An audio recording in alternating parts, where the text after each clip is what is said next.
We will call to order the study session of July 25th, 2022. This is a study meeting. No votes will be taken this evening. We will, as a council, study the items on the agenda and may offer various motions. Those motions may include an approving, a denying, or a referral to a committee. Those items will be listed on the agenda at the next regular meeting, at which time they will be voted on, and we'll proceed from there. We will start this meeting as we started the last with a session of audience communication. I will remind everybody that that is a 30-minute period. People are limited to speak for 3 minutes each and can only address the council once during that time period. The only difference is during this audience communication, you cannot address anything that is not, if anything is listed on the agenda for tonight's meeting, such as item number 12, you cannot address that item during open audience communication. You must wait till item number 12 so that we can consider all items that we will be considering tonight at the same time in totality. Oh, and I apologize. We're going to start. Mr. Donovic will lead us with the Pledge of Allegiance before we go any further. Thank you very much.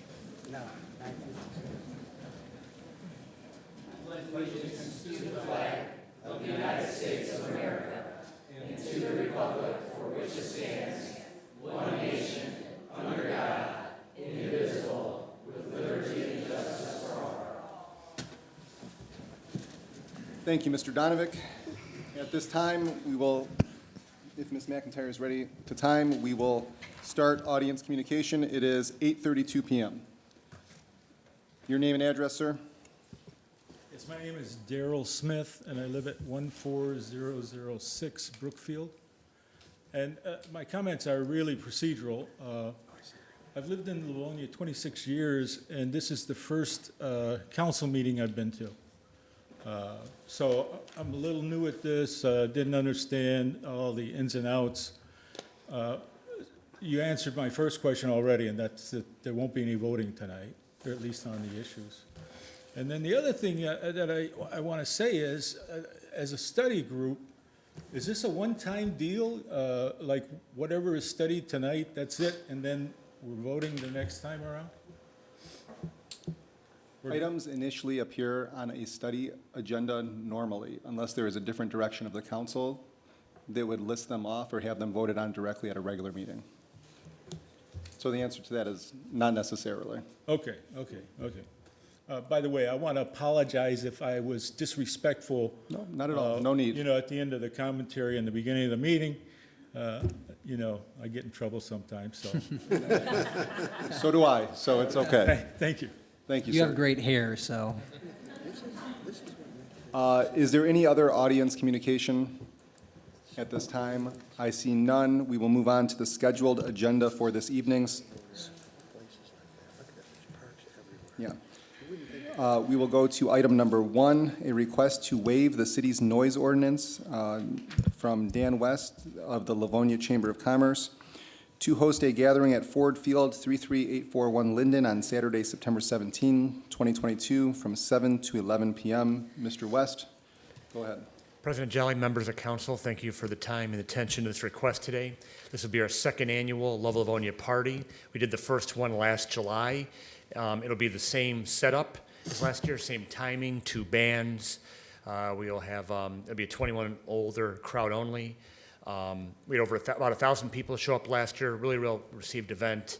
Obviously, we were playing for good weather that night, but we had a really good response to the event last night. We're trying to do it again this year. The request specifically, we asked for the waiver till midnight, but the program did end promptly at 11 o'clock last year, and just flexibility in case there's a delay in getting a band going or something like that. So, but the event is scheduled to go from technically 6 o'clock to 11 o'clock that evening, and that we're seeking the noise ordinance waiver up to midnight. Okay. Any direction from the council? Mr. Donovic? Thank you, Mr. President. Thank you, Mr. West, for being here. I was excited to see that the chamber was bringing this event back before the city Question, are you serving alcohol at this event? Yeah, it's a 21 and older only event. The alcohol sales will be there, but everyone will be ID checked when they walked in, wristbanded and stuff like that. It's 21, I mean, that's why the entire area is being fenced off with that. I'd be remiss to admit, we are in partnership with the Livonia Parks and Recreation to put this event on. But Awesome. yes, it is a 21 and older only event. And then do you charge money for tickets? There's or a how do $10 people- admission in advance, $15 at the door this year. We're trying to get as much advanced sales as possible so we have appropriate security and volunteers on hand. Yeah, no, great job. I'm looking forward to it. And if I'm not mistaken, I think last year Councilwoman Toy was there doing a little dancing around and whatnot, having fun. So That's why we're doing it again. thank you, Mr. President. Do you have a direction there, Mr. Donovic? I'd like to offer an approving on consent if there's no objection from my colleagues. Is there any objection from the council to a consent? Not at all. I see none. Any audience communication in regards to item number 1? I see none. You have, Just real quick, if I may, Mr. President, that's gonna be a real busy day in Livonia, because we have the corn roast that we've had forever too, that old-fashioned corn roast out at, where is it, Samowski Park? Where you ate? No, it'll be at down- Bicentennial. It'll be at Where Bicentennial. you ate all that corn last year? Yeah. That'll be the next day, actually. Oh, it's the next day? We have this Saturday night, you have the corn roast, and you have the tour de Livonia the next morning. So action-packed weekend in Livonia Oh, that weekend. thank you, So- thank you. Ms. Toy, beer on Saturday night, corn Sunday morning, I and gotta then get ride this your straight. bike afterwards, I okay? Carbs for the bike ride. Okay, so you have a consent approving. You're all set. There is no comment from the audience or further from the council. Thank you very much. Thank you all. Get my attention. Item number 2 is a request to waive the city's noise ordinance from Nick Cornell, General Manager of Supernatural Spirits and Brewing LLC, to host the Wildwood Sour Fest event on Saturday, August 27, from 3 to 11 p.m. with live music and DJs at 36685 Plymouth Road. Good evening. Your names, please. Hi, I'm Ernie Pax. I am one of the owners of Supernatural Brewing. Okay, what are you requesting to do? We're requesting to waive the ordinance on the 27th of August to have it's an outdoor event, and there will be some live music there from 3 till 11. Okay, thank you very much. Direction from the council. Ms. Toy? You know, you guys do a great job down there. Thank you. It's very nice, and you've taken Thank you. what used to be Herc's, wasn't that Herc's That's right, yeah, it's the Spirits old and all Herc's, that? yeah, I'm Sam old enough Camello's to remember place. that. Yeah, I'd like to offer an approving and wish you much success on your event. All right, thank you very much. Yes, sir. Any additional comment from the council? I see none. Any audience communication on item number 2? I see none. You have an approving for the consent agenda. What that means is you do not have to appear at the regular. These items have been determined to require no additional study and will be voted on together. Thank you Okay, very much. perfect, all right, thank you Take very care. much. Good luck. Item number 3, a request for authorization to sell city-owned scattered site housing property acquired from the Federal Community Development Block Grant CDBG program from the Livonia Housing Commission for the home located at 20222 St. Francis to Margaret Schmidt for a sale price of $150,500.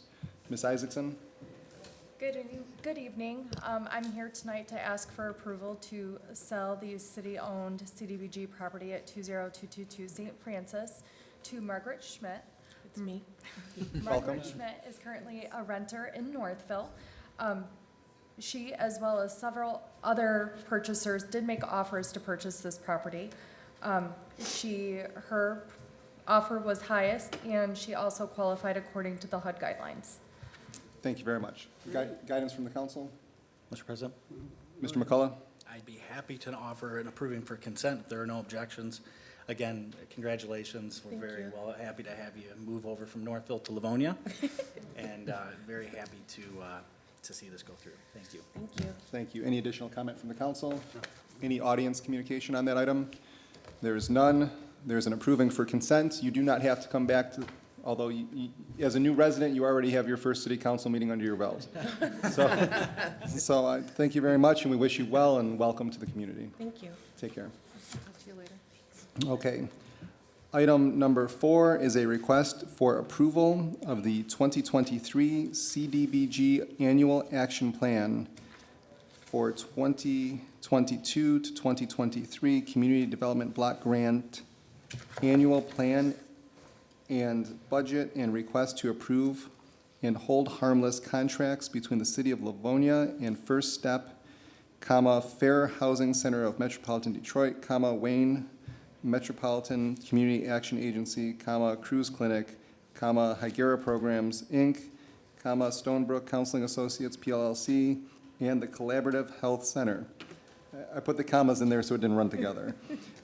This is coming to us from the Livonia Housing Commission in connection with the operation of domestic violence victim assistance programs for the purpose of providing fair housing and for mental health counseling programs provided through the Community Development Block Grant for 2022 and 2023 program year.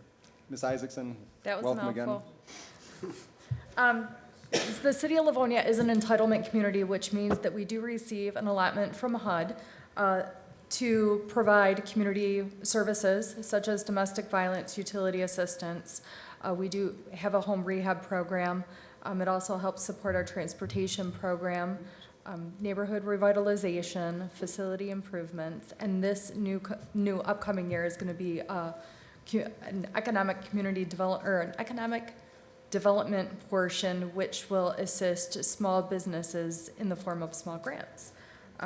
This year's allocation is going to be $329,248,000, and we have completed our public hearings and public comment period. We did not receive any. So we have prepared a plan to propose to HUD. We are asking for your permission to submit. Thank you very much. Council, Mr. Barr. Through the chair to Brandy, just one question. Can you remind me, I know we deal with this yearly, but can you remind me what the potential unprogrammed funds column is in this? The potential unprogrammed funds is rents that we've received from our scattered sites, the sale of our houses, and any repaid loans from past years. Okay, thanks. Ms. Toy. Thank you, Mr. President. If I may, to Ms. Isaacs,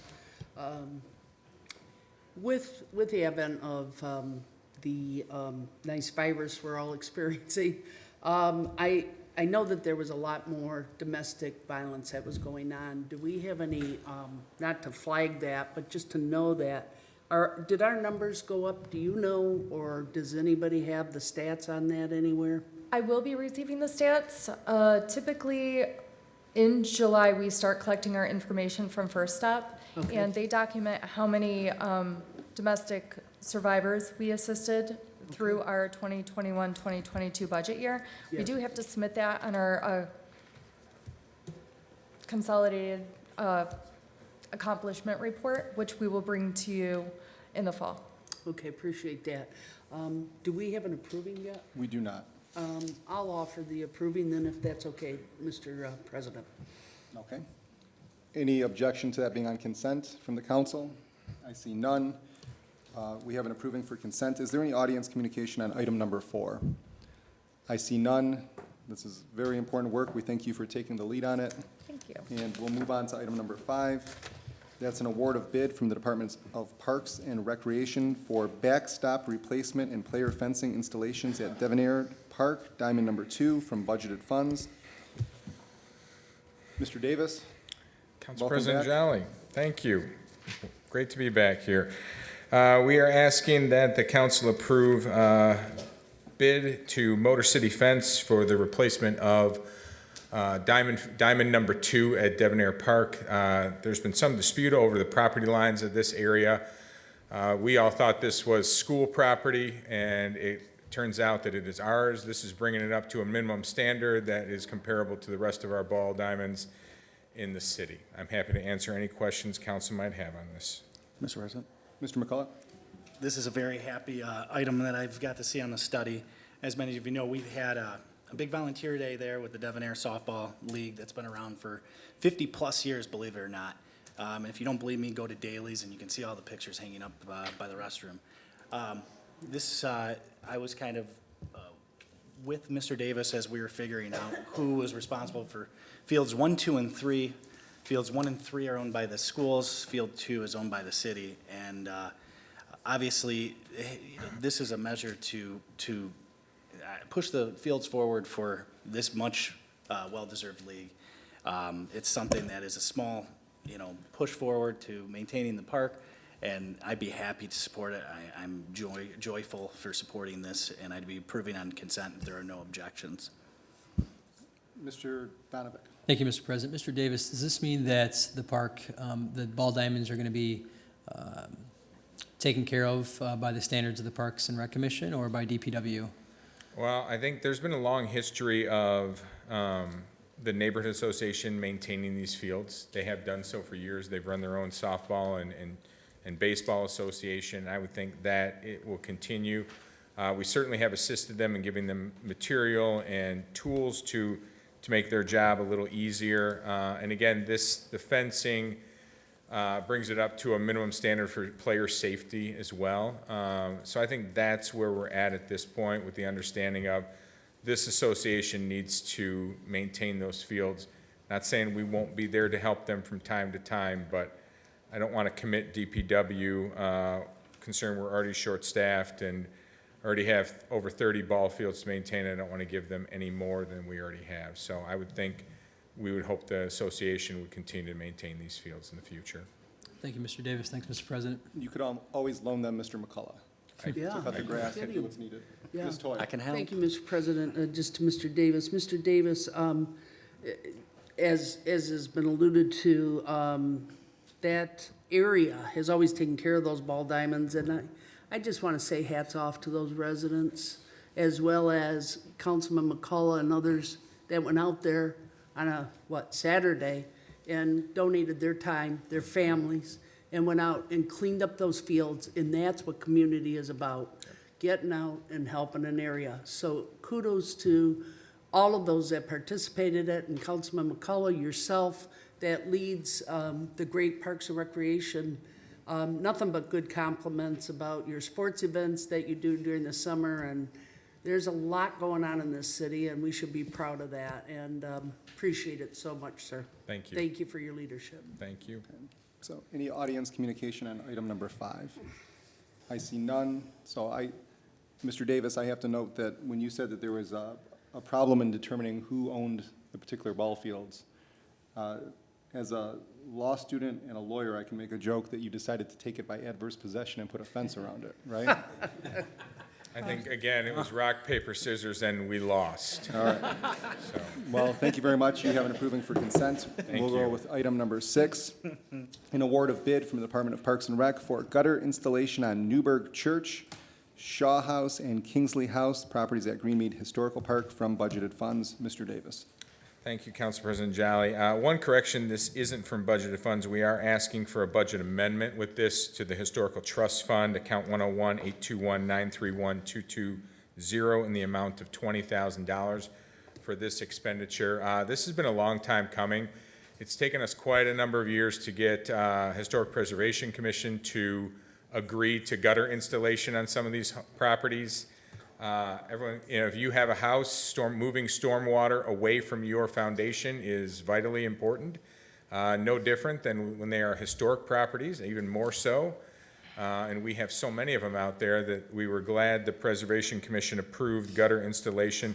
This was placed out for bid on 2 separate occasions. We had 0 bids.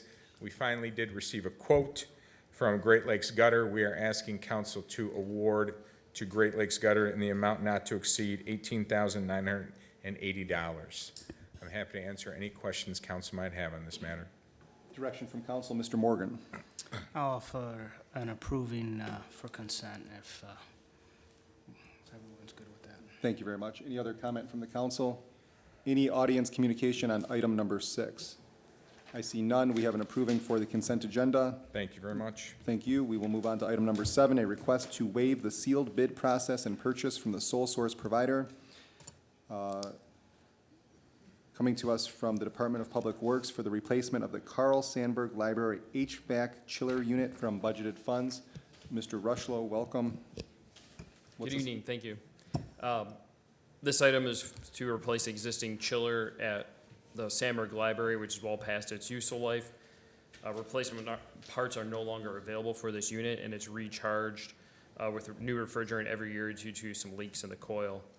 This unit provides chilled water to the air handling unit that cools the building during warm weather months. In addition to the unit, that would be a sole source through Train. It's a high-efficiency unit. DPW staff will be installing that unit ourselves, as well as the copper piping, electrical wiring, glycol pumps that go along with that new chiller unit.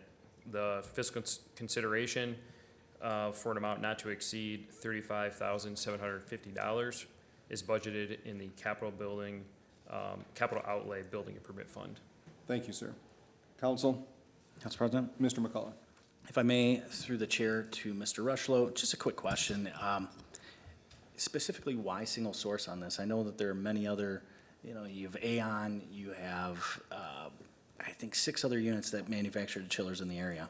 They do, yep, that's correct. So the reason that we are going with a Train and specifying that as a sole source for this application is that some of the existing components, including the pumps that are there right now, are Train products that would need to be compatible with that Train chiller, is my understanding. Perfect. And then the last question I do have is, do we have any building automation that goes with this, or are you guys still in the kind of? We are still in the process Yeah. of doing some energy management, building controls upgrades. This does not include a controls upgrade at that building. Okay. No, everything looks in order. Train is, like one of the top 2. So if it's compatible with your pumps and it's budgeted, I would be happy to offer approving for consent. Mr. Donovan. Thank you, Mr. President. Thanks, Mr. Russell, for being here. I'm going to ask a question, but I'm going to make a commentary at the same time. Has the mayor's office and DPW talked about the status of our libraries? I know it's been a topic for quite a long time. One library has been shuttered for years now. This library is rarely open, and we're talking about spending almost $36,000. I know we have a lot going on, but I'd like to see some kind of conversation about the status of our libraries. We have a great one right here in the middle of, the city square area, and we have 2 that are just kind of teetering back and forth. So I'm not going to hold this up. I intend to support it, but I do wonder if there's any discussion, since you brought this up, with the mayor's administration about what the future is of the libraries. Yeah, certainly. Thanks for that commentary on the subject. I have not been involved in any discussions that would be centered around reuse or decommissioning of any of those facilities, including the 2 libraries. Obviously, as you stated, one of the libraries is currently shuttered for issues, building issues. But to my knowledge, there has been no further discussion about the Carl Sandburg Library in that regard. Certainly, if something that you would want to take up with a request to the mayor's office, you can certainly do that, and we can have those conversations. Thank you, Mr. Russell. Thanks, Mr. President. Mr. Donovan, that is an item that is in the council committee structure. Yeah. Can be called out at any time. Thank you, Mr. President. Thank you. Anybody else from the council? Anybody from the audience commenting on item number 7? I see none. You have an approving for consent. We'll move on to item number 8, a request to authorize appropriation and expenditure from the Department of Public Works for the emergency repair at city fueling sites from budgeted funds. Mr. Roraff, welcome. Thank you for having me. Don Roraff, DPW Director. Good evening, Council. As you mentioned, we're before you tonight for emergency repairs for the city's fueling sites. You may or may not be aware that we have 5 fueling sites that we have hired a contractor for years now that go around and do quarterly inspections on those sites, maintenance, those type of things. The state of Michigan also comes in every 2 to 3 years and does a compliance inspection on those same sites. This year we were tagged with some violations to get those repairs taken care of. If those repairs were not taken care of, we were going to be shut down if they were not going to be repaired within a 3-month period. At that point in time, we made the decision to go with our contractor that was already on staff with us to go ahead and make those repairs as soon as they could get to those, not knowing where we were with the amount of repairs that would be taken because it's underground, under concrete. They were working on a time and material basis. As we stand here today, 4 of the 5 sites have been approved by the state of Michigan. The 5th site has been approved temporarily. We're just waiting on some parts for that to be fixed. And they will be performing that as soon as those parts come in. So with that, I'd be happy to answer any questions, but we are recommendation of, in accordance with section 3.04 5.140.d.1 of the Livonia Court of Ordinance amended, notifying of this emergency, and we are requesting the following payment be made to Oscar W. Larson Company in the amount of $30,323.30. And I would be happy to answer any questions you may have. Counsel? So, Don, what happened here? Because we do quarterly inspections, but we didn't pick these up. That's correct. The quarterly inspections that we have a contractor under, they're checking everything above ground that can be looked at, from the pumps to the communication systems to those type of things. When the state comes in, they are actually dropping probes and doing different kind of sound tests when they come in and do like some of the tank inspections and those type of things. Currently, that's not in the contract of what we do in a quarterly inspection with the company. And again, that would drastically increase the contract if we wanted to go down that path. Would it make sense to do this once a year or once every year and a half? Yes. Because it doesn't seem like it's a good situation for us to be in, That's correct. for the state to come in, and then we have to respond on an emergency basis. Correct. Okay. And we've sat down with the contractor and talked about that exact subject matter. What would it take for us to have a more comprehensive quarterly inspection, whether that's done every quarter or multiple times a year? So as we come around to that, we will be looking into that and changing that contract moving forward. I know we're not supposed to ask the departments directly for things, so I'd like to ask the administration to come back to council, please, with the information about what that would cost if we did it, and I think it would be your recommendation, cost dependent, whether we should do that every year, Sure. every other year, every, year and a half. Are you putting forth a request for a report for the regulator? I'm just asking the administration to let To take council note. know. Sounds good. Thank you, Mr. Chair. Thank you, Mr. Woroff. You're welcome. Any other direction from council? Mr. McCullough? Thank you, Council President. Through the chair to Mr. Roraff, kind of piggybacking off of Councilwoman McIntyre, is there, Oscar Larson is the company that's doing the quarterly inspections, correct? That's correct. And that's who you're retaining on doing this work. Is there a possibility that I can formally request that maybe the last 6 months or maybe the last year of PMs can be included? The preventative maintenance reports for these inspections, for the fuel pumps that they've been doing? Because it just seems weird that, at least in my history, they do drop probes. It's almost seeming like the preventative maintenance and the quarterly checks that you guys currently have under contract is almost Sure. useless if the Yeah, state's coming out. I have no problem with that. For that, I'll offer an approving for regular, pending that information. Okay. Anybody else from the council? Any audience communication on item number 8? I see none. We have an approving for the regular agenda. We'll move on to 9. A request to Have a good night. authorize additional expenditure from the Department of Public Works for additional scope of work for the 7 Mile Road Water Main Replacement Project from budgeted funds. Mr. Rushlow. Thank you. Good evening again to all the council members. This item is kind of a cleanup item that's necessitated through a change order that was done on this project through the course of the installation of the new water main on 7 Mile Road by Bidgary Contractors. So during the course of the work, we had originally planned to do the majority of this with trenchless technology, doing a pipe burst of the old cast iron pipe where a new pipe's pulled in its place and it's bursting the old pipe right in that same location. During the course of construction, there were some conflicts with other underground utilities that were surrounding the existing pipe that did not allow that method of installation to occur, so we had to go to an open cut method for a portion of the project. When you're digging a trench, open cutting the surface to put a new pipe, there's obviously other ancillary costs and materials that are needed, things like removal of pavement, new engineered fill material, curb and gutter concrete that comes out, as well as driveway approaches, and then the final turf restoration and seed that's placed at the surface. So as a result, this change order was drafted. The amount of that change order is $31,515.41. Thank you, sir. Direction from the council? Mr. President? Mr. McCullough. Through the chair to Mr. Rushlow, When this contract and the scope was created, was there a utility assessment included in it? And I guess who dropped the ball on it? There is, so one of the very first steps that we always do after we obtain a survey, a ground survey, a topo survey of the project area, is we put out a request to all the utility companies for records of gas mains, electrical lines, fiber optic. A lot of those, especially with a lot of the new fiber lines that are coming into play, don't have very good records to provide us that are accurate.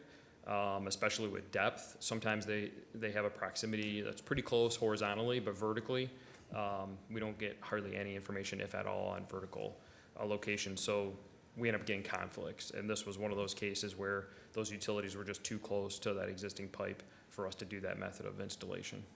Is there, going forward, is there any chance to, is it beneficial to hire an outside company to do a special utility assessment or not? I don't think so. The cost to try and do that, like a ground penetrating radar type, is substantial, very costly. Okay. I'll offer an approving on consent if there are no objections. Any objection from the council? I see none. Any audience communication on item number 9? I see none. We have an approving for consent. We'll move on to 10. A request to authorize additional expenditure from DPW for preventative maintenance of the sanitary sewer system at the northwest quadrant of Section 34 for an additional $1 million from budgeted funds. Mr. Rushlow. Yes, thank you once again. Good evening. Through our routine sanitary sewer inspections that we perform throughout the city, that includes cleaning and also chemical root control of preventative maintenance on our sewers, we identified this area in Section 34, which is the northwest quadrant, that had repeated deficiencies in what we were seeing. We were doing our inspection and preventative work. So we used our existing service contract with Granite Inliner, now known as Inliner Solutions, LLC, to perform a full video inspection of the sewers in this area, which creates a detailed report of the conditions of the pipe as well as identifying any defects that they find in there. And then we assess those to assess the condition to see if there's any repairs needed. A number of pipes were identified in poor structural condition. Those were included in the council item here for your review, which pipe segments and lengths and all that type of detail that need to be repaired in order to avoid any sewer failures from leaking joints or issues that may occur that would create a void. So through the contract with the Inliner Solutions, we have a 5-year contract with them that's currently in place. It covers $350,000 annually for them to perform this type of work for us throughout the city. Once we pinpointed this location and got an estimate from them, that additional appropriation has a financial impact of $1 million additional on top of the $350,000 that's already under their contract to perform a full cured-in-place pipeline or rehabilitation to the affected pipes that were noted in the attached reports. And with that, we're asking for your approval for that additional expenditure. Okay. Just for clarification and for the people in the audience here, this $1 million is budgeted from the water and sewer fund, correct? Yes, correct. I apologize for not mentioning that, but it is in the water and sewer fund and has already been budgeted for this purpose. Okay, not tax dollars. Correct. Okay. Direction from the council, Mr. Barr. Just a couple questions for my own education's sake, Jacob. So when you say it's been budgeted for this purpose, for this specific project or just for this type of repair?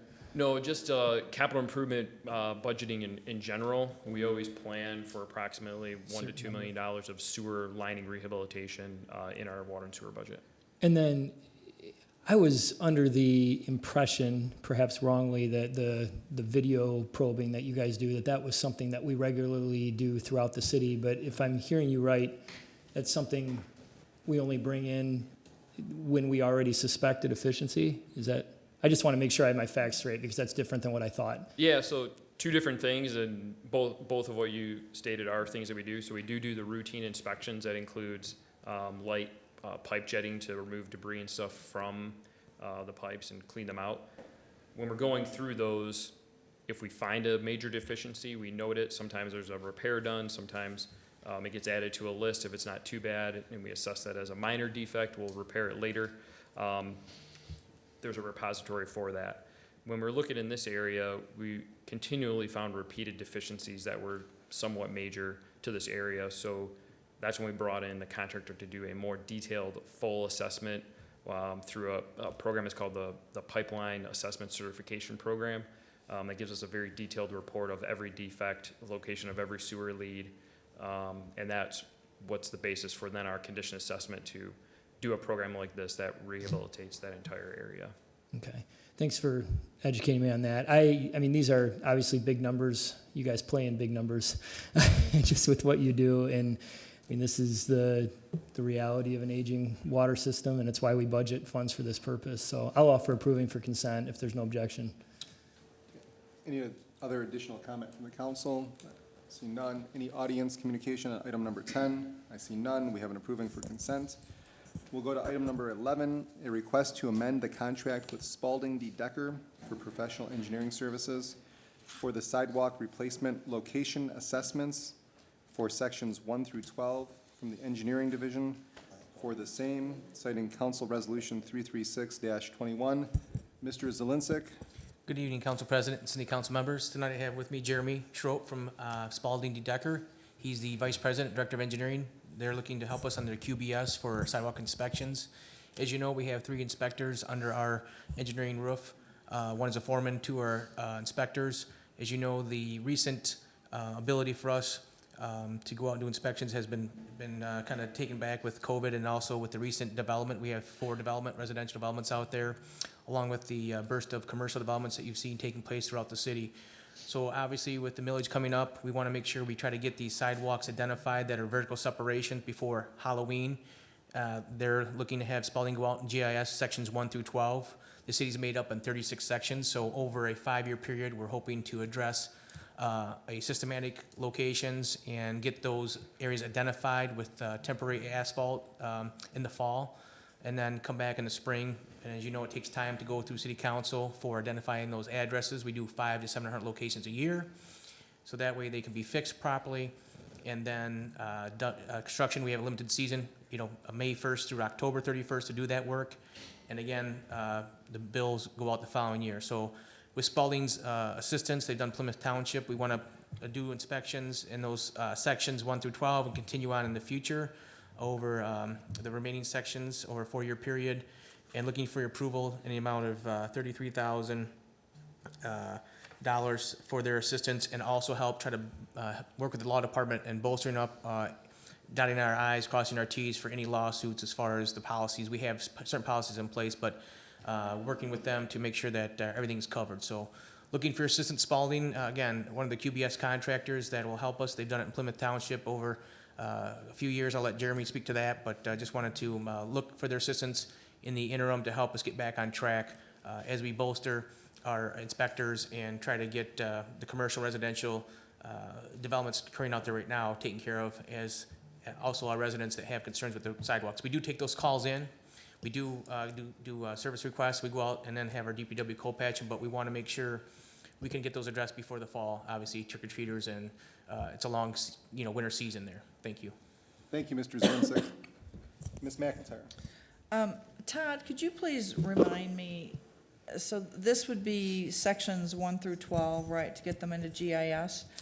Do we currently have the inventory of the other sections in GIS, or is this the first? I can't remember where we are with GIS and. So what happened was we used to have interns come in, or our inspectors would go out when things were slower to do that, but we don't have it in GIS itself. They will help us with that identification through GIS on those vertical separations on addresses on those. And then it's much easier going forward, right? Because then you can retrieve it very easily, right? Correct. Do we have a record of it? Then we can go back out and make sure that we keep inspection reports and service requests related to that. But the key thing for us is getting out those larger vertical separations so we get them cold patch in the interim to avoid a safety issue. I know people say that it looks unsightly, but the effort for us, again, is liability for the residents and for the city to address those concerns and make sure that we can get, as a tree city that we are, some of the tree roots upheave those sidewalks. And again, with the millage coming on being voted on, if that's approved, then that payment for any city tree that's heated up the sidewalk would get towards fixing those sidewalks. May I? You may. So this data goes into our GIS We will- system, right? So then we own, right, but we own this data.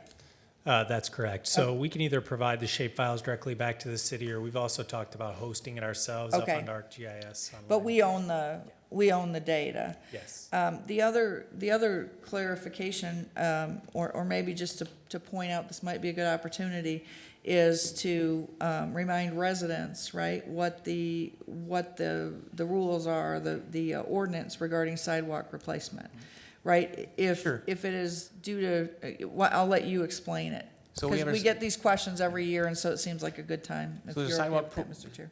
Sidewalk program, typically anything 3/4 of an inch or more vertical separation. The residents can call the city for concerns. Typically, they're related to trees and/or old age. So we come out and we do an inspection on the entire frontage, whether you're a side lot, the entire frontage has to be looked at.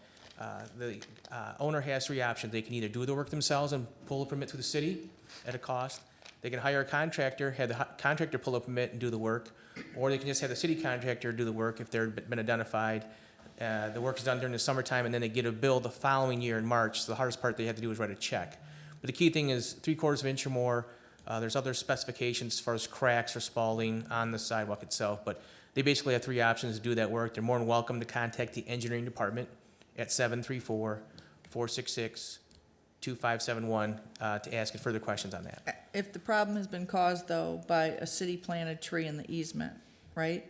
Then they can ask the city to cover the costs, correct? That is correct. If it's a city Okay. tree that's heaved a sidewalk, not a private tree, because some people, we get into, what route, was it the private route or was it the city route? And then there's also the Wayne County routes, all right? There's different routes out there, so we gotta MDOT routes too, whatever, so we got plenty of routes. If residents have additional questions or comments about routes, what's your personal cell phone number? I'll defer to the director of DPW. Just kidding. We can do inspection together. Thank you very much. All good information.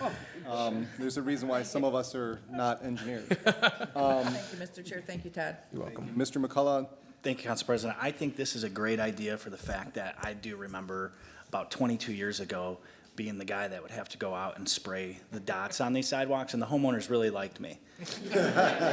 So now you are going to be that person. So, no, I think it's a great thing to at least get a benchmark and some standardization, so especially for the cost. I think it's a good, and then you're covering that many sections of the city, which is great, because I think we were doing 2 at the time, so well done. Thank you. There's not a motion. there is not. I'll offer an approving for consent. Okay, we have an approving for consent. Any additional comment from the council? Any audience communication on item number 11? Yes. Yes, ma'am. No, I just, Can you tell us your name and address, please? my name is Donna Blowett, 36006 Barclay, and this doesn't like me. I just had a question about the cold patch versus the concrete grinding, as walking the neighborhood sidewalks a lot. There's places that are concrete ground, there's places that have that cold patch, and the cold patch is almost as much of a trip hazard as the uneven sidewalk. And so I was just wondering when the difference is done between the concrete grinding and the cold patch. Mr. Zielinski? So through that, basically, once we know about an issue, we have to respond, so we have to put some sort of temporary cold patch in the interim. Typically, we come in, we do about 150 cuts for the precision grinding. Those are typically, again, we're a tree city. Those are areas where the sidewalk was probably put in 7 years ago. The tree roots have lifted up the roots a little bit, and we're trying to, instead of replacing the flag, $175 to $200, we can cut that for $50. So the cold patch is something that depends on the time of the year, but typically, once we know about it, we want to put the cold patch in the interim. However, there was talk about maybe getting a grinder in-house for the DPW to look at some options to maybe, if it's small enough that we can grind them, but some areas are not allowed to be ground because of the significant vertical separation. So typically, anything 2 inches or more, 1.5 inches to 2 inches, we got to put the cold patch down in the interim. Sometimes we'll paint it with the red paint in the interim until we can get back there with cold patch, but it has to be, and I know it's unsightly, but it's a temporary fix until the permanent repair can be done. Okay, thank you. Thank you. Good question. Any other audience communication on item number 11? I see none. I'll just point out that Mr. McCullough was referencing earlier his experience as an intern for the city, walking around and checking out sidewalks. I don't know, you weren't very clear. Whatever. When am I clear on that, you so- know? All right, so we move on to item number 12. This is a request to consider a proposed ordinance to add Chapter 01 to Title 11 regarding the display of flags on city property. This is coming to us from Councilmember Scott Barr. Mr. Barr, the floor is yours. Thank you, Mr. Jolly. And man, am I ready to talk about this after earlier. So thanks everybody for your interest in this. I shared a lot of things at the last meeting, had some notes prepared for tonight, was taking notes with a lot of the comments earlier. I'm going to do my best to focus on the items that I think are most pertinent to tonight, because there's a lot of different directions we could have gone with some of the things that were said. So I'm going to take this approach and just take some of the things that have either been presented before tonight or tonight about this, some of the criticisms of this proposed ordinance, and I'd just like to answer them directly. First of all, I'm sorry to interrupt you. Yeah. Can you give us an introduction of what this is first, Yeah, for anybody who doesn't know? sure, and Mr. then go President, into yep. that? Thank you. Yeah, no problem. So what the proposed ordinance is in fact, I'll just read what I requested, and the language that's been provided us from the law department, by the way, I think is very well reflects what I requested, so kudos to them. But what I asked for, just cutting to the chase, and I'll go through some of the history here in a minute, but that ordinance language be prepared to enact the following policy, that the only flags permitted to fly at City Hall without special approval from the mayor and council are the U.S., State of Michigan, City of Livonia, and those representing the military or public safety organizations. I see that in the draft ordinance that's been given us, they've included the flag of the County of Wayne. I think that's within the spirit of what I was offering here. And then also that any flags not meeting the above criteria require a unanimous vote by council and approval by the mayor before they can be flown. So that's what the proposed ordinance is. And from a process perspective, because somebody asked the question earlier, what I asked for last time was just for law to prepare the draft language for us to consider. That's what passed last time. We're here to talk about it tonight. If something were to move forward with this, it would proceed to a first reading, presumably 2 weeks from now, and then a second reading after that. So at a minimum, we're 4 weeks away from any final vote on this. So one of the common things we've heard tonight and that I've heard leading up to this is that this is just a reaction to the gay pride flag. I fully expected that that assumption would be made. Unfortunately, the local paper bought into that narrative, and in fact, the very quote that was used tonight was not a quote. It was a paraphrase by the local reporter that, and I've addressed this with her, that put words into my mouth that I did not say. I'll give some history on this to explain what this is a reaction to. First and foremost, people have talked about how the city's flown other flags for years. I know this city really well. I'll tell you the honest truth. I was not aware that we were raising the Italian flag every year until Mr. Donovic held his ceremony for the Albanian flag last fall or earlier this year, whenever it was. Mr. Donovic will affirm that I called him when I heard about that and said to him, I said, what is this that you're doing? And already there, the framework for this proposal was forming in my mind. I told him that day, I said, it just seems, it seems like this should be something that should be a more deliberative process by the city versus just one person being able to do something about it. So the conversation started all the way back then. There's a lot of things that we consider on council from week to week. So while it's something that he and I bandied about a little bit and I continue to think about, it wasn't high in the sense of urgency for me. The next step in this process, as was alluded to earlier, was the Supreme Court decision in May regarding the city of Boston. I'm very familiar with that decision and what it said. I will just say at that time that there was another informal discussion. I was called by another council member asking what I would think about the city just flat out banning, call them what you want, non-governmental or third-party flags. For the sake of this discussion, let's call them non-governmental flags. And I expressed support for that idea at the time. Whether it's something that I agree with or whether it's something I don't agree with, I just don't really see purpose in the city getting involved with that, especially in light of what the Supreme Court said about the city of Boston. And so therefore I was pleased when a few weeks later the policy came out from the mayor's office that did exactly that said from here on out there would be, in light of that Supreme Court decision, that there would be no, again I'll just use this term, non-governmental flags that would be flown at the city, and that it would just, in fact, I'll quote from what her policy said. It said that it would be, I mean, it's basically what I said earlier, that would be the U.S., the state of Michigan, the city of Livonia, and military and public safety flags. And so that policy was in place, and so when a request from a resident came to fly, actually definitely within weeks, if not within days of that, policy being distributed internally within the city, asking to raise the gay pride flag. The response, as I understand it, it wasn't from me, but from others within city government, was this is the policy that's just been enacted.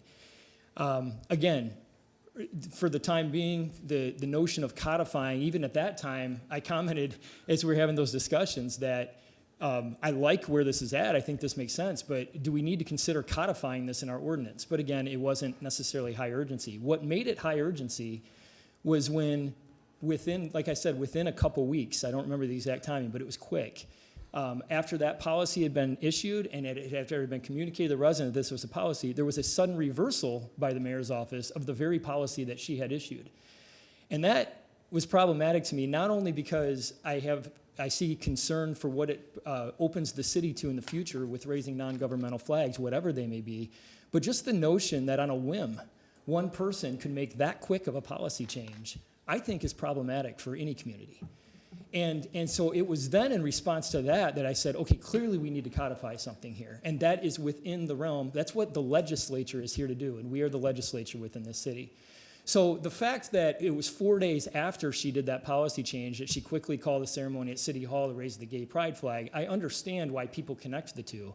But I will tell you, this was in place long before that ever happened, and I would have been pursuing this if that ceremony had never happened.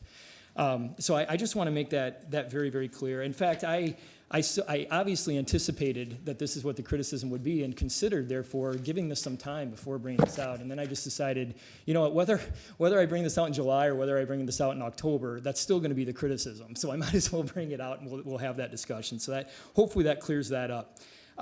So that's criticism number one. Criticism number two, the thing that a lot of people have issue with is the unanimous vote requirement. So I'd like to explain that just a little bit further. And I want to say, first and foremost, that's a fair question to ask. And there's been a lot of good points made about the concerns about the unanimous vote thing. So I don't fault anyone for asking the question. We've had, just privately among some of us, some of those very questions. I've wrestled with it myself. The reason why I did that was, again, what I would have preferred was the mayor's original policy, which just said we're just not going to play in this business of third-party flags. And so that's originally where I started out to say, if we're going to create an ordinance, let's create an ordinance that does that.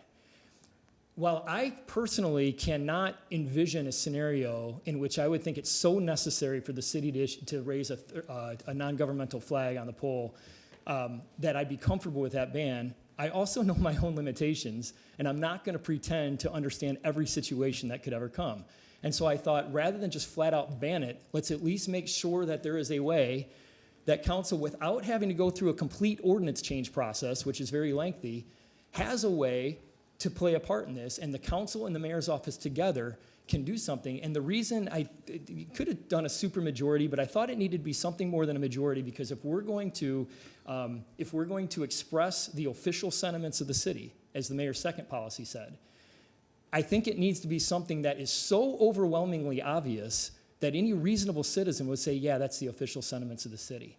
And so so the reason for the unanimous vote, yes, I recognize it's unprecedented, but it's intended to be hard.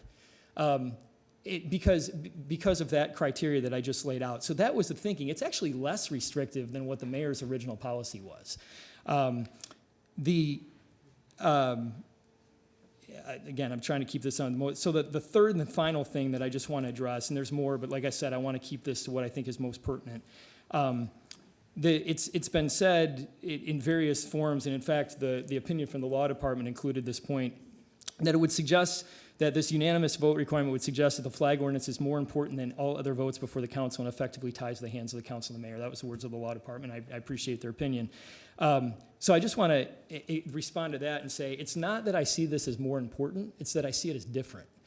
It is true that to require a unanimous vote, and even a supermajority, which is why there's only a few things that we do that on, for every business decision, I mean, you've heard a lot of the decisions we're making tonight. To require that in everything, very little business would get done. That's just not practical. We're not talking about just a business decision here. We're talking about government speech, which is what the Supreme Court distinguished between public speech and government speech. And we could have a long, interesting conversation about what their court opinion said.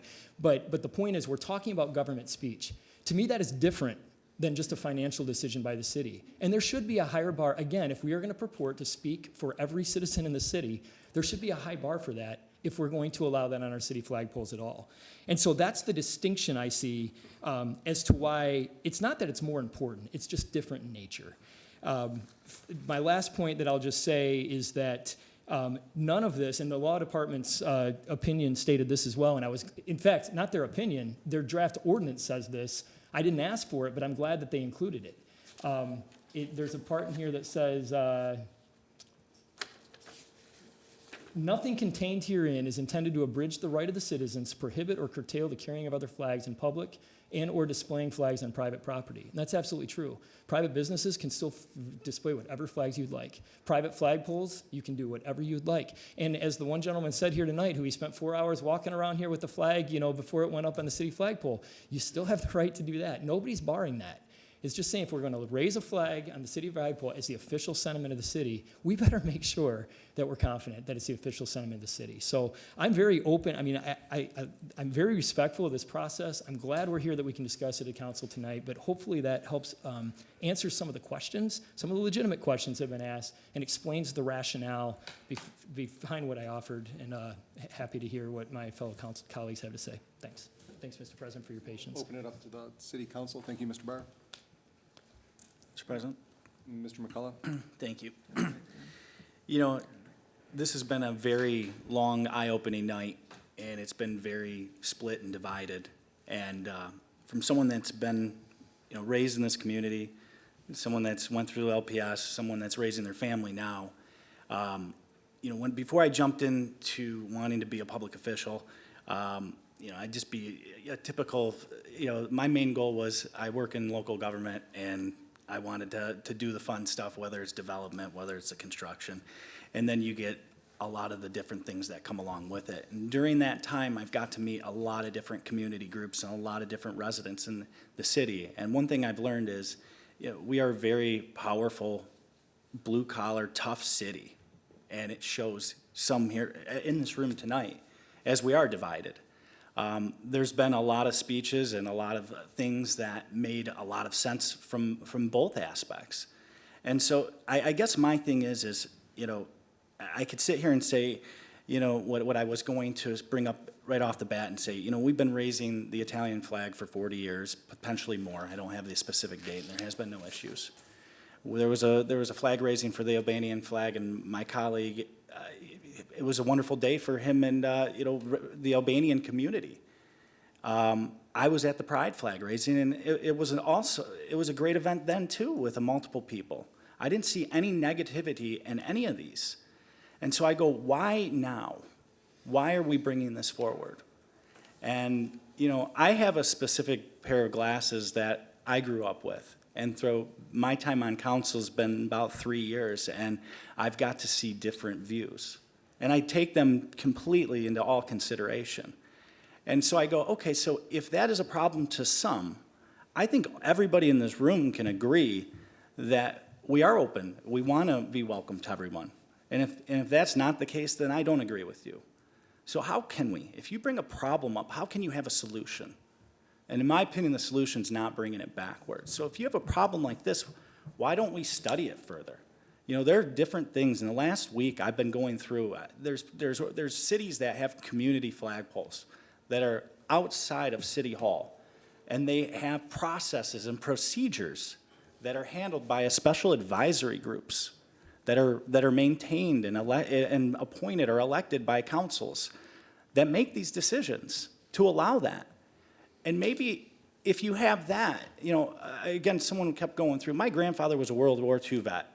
And, everything's America, everything's the flag. And I agree with him. I'm an American, and I take that seriously. But I'm also a human being, and I want to see us push forward. So how do you do it? I don't have all the answers, but we've got a lot of people in this room So, for that matter, instead of just completely making a resolution where you require every member of council, to me, that seems like something out of the movie Footloose, truthfully. I'm not even lying about that. And so for that reason, just looking at that, we have enough good people in this city. I'm going to make a motion to put this into committee of a whole to study it further and come up with a real resolution that might not work for everybody, but might work for a lot of us. That's all we can do. And if that's something that's important, if I can go home and look at my 8-year-old and know I made a decision that's going to be a better place for her growing up, then so be it.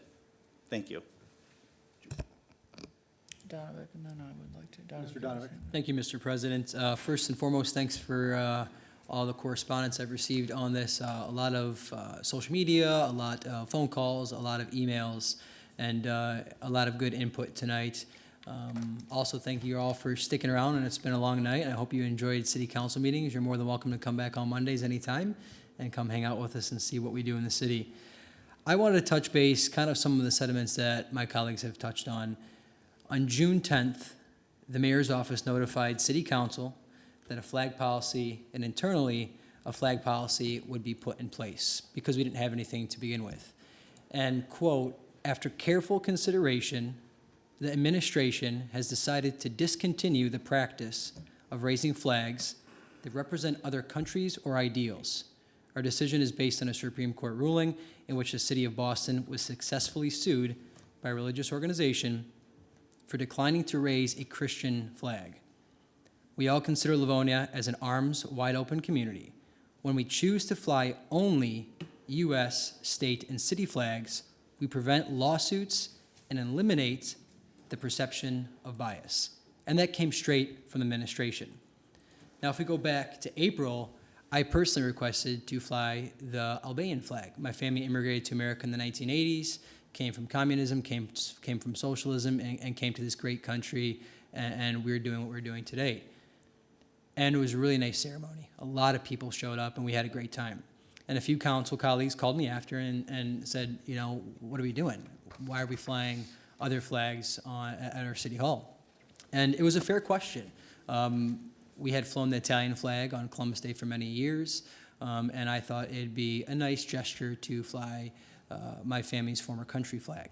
And it was nice, but I also understood some of my colleagues' concerns that this could potentially open us up to issues that the mayor's office had highlighted on June 10th, changing the policy. Now, I appreciated that policy because the mayor's office was working with members of the community, members of the city council, to formulate this new policy. And I thought it was a fair policy. Was I necessarily happy about it? No, not necessarily. I mean, I enjoyed flying our Albanian flag. I enjoy seeing the Italian flag. I enjoy the camaraderie and the kind of the community coalescing behind something that they identify with. But on your personal property, makes more sense to me looking back now. On your personal business, makes more sense looking back now. Not on a government building that is representative of many people with different ideas. Just because one person agrees with one thing doesn't mean another person agrees with that, and so on and so forth. So my position as a city councilman, I can't necessarily look at what I like to do all the time. I have to look at, from my position as a councilman, what is best for the community and to make sure that we're not spending taxpayer dollars on lawsuits, to make sure that we're not doing what we're doing today. We're wasting time on this when there are so many other issues that a city should be dealing with. Millions of dollars are spent every single year of taxpayer dollars on very important issues. And while this may be important to many, I understand that. Where does it stop? And that is my concern when we start picking and choosing what flags we can fly. I don't want to be the arbiter in that. I don't want to deal with your flag is okay, but your flag isn't. Because no matter what, you're not going to make everybody happy. Someone is going to be upset with you that you flew a flag or that you did not fly the flag. So I think it is important that this city council takes a stand, much like the mayor's office did on June 10th. I totally agree with what the mayor did. It made sense. A few days later, we receive an email, myself and the council president, from a few community members asking to fly the pride flag. And the council president responded accordingly, very appropriately. The mayor has passed a new policy. Please direct all questions to the mayor's office. And I figured it was done. The mayor had just 3 days prior had passed a new policy that we will no longer fly any third-party flags. 13 days later, the mayor's office unilaterally, without any input from city council, sends a memo on June 23rd that they will now be flying third-party flags. Naturally, I was surprised by that because we had just worked on not flying third-party flags a few days ago. What happened in between there that the mayor's office decided to change their policy? So that is where this all started. It didn't start with city council. It started the mayor's administration making the right call initially, and then for whatever reason deciding to change and redact their policy, which has put us in this position today. And quite frankly, I'm upset about that because we should not be dealing with these sorts of things right now. We should be dealing with government issues that help our city, everybody included. So as city leaders, I think we have a responsibility to take every step that makes Livonia a community anyone can be proud to call home. So while I appreciate Mr. Barr's proposed ordinance, I do have some issues with it. So, Mr. President, I would like to offer a resolution to adopt the mayor's original policy as the proposed ordinance, discontinuing the practice of raising third-party flags of other countries or ideals on the Livonia government buildings, excluding some of the things that the law department has already excluded was the police flag at Livonia Police Department, the firefighter flag at the fire department, some of the military flags that fly at Veteran Park, and then the police flag that flies at Larry Nee Hazel Park of a former officer, of multiple officers that have died in the line of duty. I think that is a fair policy, that the city does not need to be picking and choosing what flags we do fly, and I look forward to getting support for my resolution. Thank you, Mr. President. Thank you, Mr. Donovic. No support needed tonight. I think the law department and the clerk have noted your motion, and we will take that forward to the next regular meeting. Ms. McIntyre. Excuse me, that would be, at the next meeting, we'd be voting on the issue of whether we're going to formulate an ordinance? Correct. Or did you want an ordinance No, with what you're saying? We will, under the banner of this current item, number 12, as that goes forward to the next regular meeting, he's offering a separate motion to be considered at that time. Okay, so I will not have one drafted? Correct. In anticipation? Currently, we have two motions for this item, right? Yes. Okay. Committee of the whole by Mr. Right. McCullough, and Mr. Donovic's motion to adopt the mayor's original policy, for lack of a better word. Right. Can I ask you a question about that? Yes, Or Mr. is Mayor. somebody else? Okay, I didn't want to cut in front of, we can do that, but we in the past, what Councilman Donovic, if I'm understanding correctly, and if you can tell me if I'm wrong, I think what he's proposing is actually a small modification to my proposal, which is essentially what you've already drafted, minus the unanimous council vote. He's just saying, we don't allow it, period. There's been plenty of times in the city where we have gone right to voting on that the next time with just making a modification to that. You prepare that the next time we have a chance to see it, we vote on it. I don't see it necessary to drag this out and prepare the language, go through this all again. I think we could have something prepared next time to vote. I can do it however council Sure. prefers to do it. I mean, Donovic it can probably decide. doesn't surprise you, I probably have 4 of these already written out on different proposals on this issue. So I can do it either any way council wants on it, but bottom line is, at the next meeting, there will be no vote, or there will be no first reading on any of this. I mean, Well- Mr. President, we just recently had an ordinance, it was regarding the changes to financial limits in which changes were made in preparation for a So- first reading. So I guess I don't understand why we can't Mr. do that Barr, here. yeah, I understand your concern. I think as this is your original issue, item number 12, I think at this time you can choose to accept Mr. Donovic's proposal and incorporate it into what you have proposed. And if you wish to have that go forward as a singular item, that's possible. Thank you for that. I guess, and I'll leave it to Mr. Donovic to clarify because he's the one bringing this forward. But I haven't offered officially, I mean, we have what's drafted before us tonight, but I think it's within his power to do that. I don't think it has to be me. So if that's what his intent is, I'll let him clarify that, but. I think it was pretty clear, right? Mr. President, yeah, I would prefer just to move on this and bring it to a vote. So I think what Councilman Barr brought up, if we can just amend that original one and have it ready for the next meeting, or whatever's cleanest for the law department to accurately. I'm sorry, I don't mean to interrupt, but Go ahead. if we have a resolution, if we have a proposal on the floor for a committee of the whole, we can't have a first reading on the next one because there's going to be a vote on the issue of whether it goes to the committee of the whole or the amended ordinance as you anticipate. So we can have one prepared as you indicate, basically, as Mr. Barr said, taking out the resolution, just basically excluding all except the listed flags. We can have that prepared the way you're indicating, and the council can make a determination whether or not you're going to have that as a first reading at a next meeting, or whether it's going to go to a committee of the whole. But since we already have a resolution for the committee of the whole, that has to be, I don't think we'll be in a position to have a first reading, is my point. All the items have to be essentially voted on. Yeah, I understand. Thank you, Mr. Bernier. If, Can I clarify or? Sure. Thanks, Mr. President. And thanks, audience, for your patience as we figured this through. And either way will work. But, Mr. Bernier, if I'm understanding you correctly, you just said if there's a committee of the whole as an option that we can't do a first reading? Is that what you said? Because if that's the case, then somebody could offer a committee of the whole every single meeting and we'd never get to a first reading. I don't think that's true. no, because at the next meeting, you're going to have a vote. If it goes to a committee of the whole, you're not going to have a first reading. But that's up to the council. That's a simple majority vote. If a majority of the council votes to go to the committee of the whole, you're right, you wouldn't have a first reading. If a majority does not vote to go to the committee of the whole, then you could have a first reading at the next meeting. So I guess, okay, understood. So I guess that's what I'm asking is, we can have this prepared for a first reading at the next meeting, correct? And then, Mr. Bernier, we can have parallel ordinances. Right. And it would depend on the sentiment and the direction of council at that time, which one we progress on. right. Right. So when I initially said, do you have that, Mr. Bernier? That was kind of what I was thinking, is that you would have what you're currently talking about, even though it hasn't had a motion yet. He would have what he's talking about, and then we have the committee of the whole. All up for consideration at the next regular meeting. And then we would go from there, and you may choose to offer a first reading. Okay.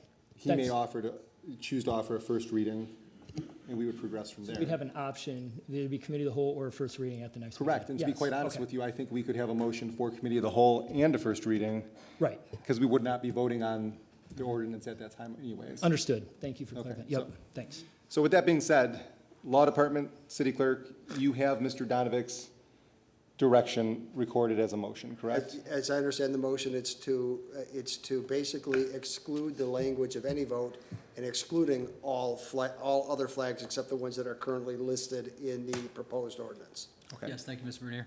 And to make this very clear, can you have that language prepared for the next regular as well? I can have it tomorrow for you if you want. Okay, so we will have that in addition to whatever else for consideration. Thank you very much. We'll go to Ms. McIntyre now, who's been patient. Thank you. And I appreciate everything that was said in audience communication tonight at the first meeting. I appreciate Mr. Barr's comments, Mr. McCullough's comments, and Councilman Donovick's comments. I would like to expand just a little bit on all of these comments, and I'll do it briefly. We've all received a lot of emails on both sides of this. And I appreciate the emails, whether they're unhappy with my vote at the last meeting or happy with it. I appreciate emails always in communication that don't ascribe the worst motives to people. And Mr. Barr did a very nice job tonight of pointing out, and whether people choose to believe him or not, if you were behind the scenes of everything that's gone on, you would have no choice but to believe him, that his suggested ordinance was not in reaction to the gay pride flag. It was in reaction to the issue of flags and the Boston Supreme Court case and what should and should not be government speech. And the very, very fine line, which is why you're going to see a lot of litigation about this, between free speech and government speech. I received an email, I think I either got it late last night or today, and I was not able to respond to it because I'm having some difficulties with my city email. But I want to make a few points out of it. And I will echo what Mr. Barr said. Unfortunately, our local paper chose to frame Mr. Barr's proposal as a response to the mayor's decision to the pride flag. And to indicate, furthermore, the article, and as Mr. Barr pointed out, it wasn't a quote, it was a paraphrase. The idea was to paint those of us who supported his ordinance as anti-LGBTQIA+.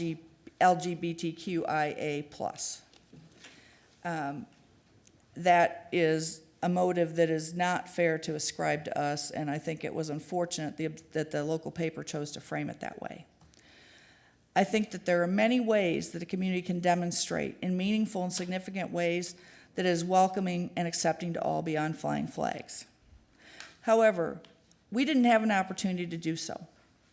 The mayor chose to act unilaterally, reversing herself, as you've heard numerous times tonight, instead of engaging the council, which is an equal body of law, an equal body of government, the Human Relations Commission, and the members of the community in a conversation regarding the best way to recognize Pride Month.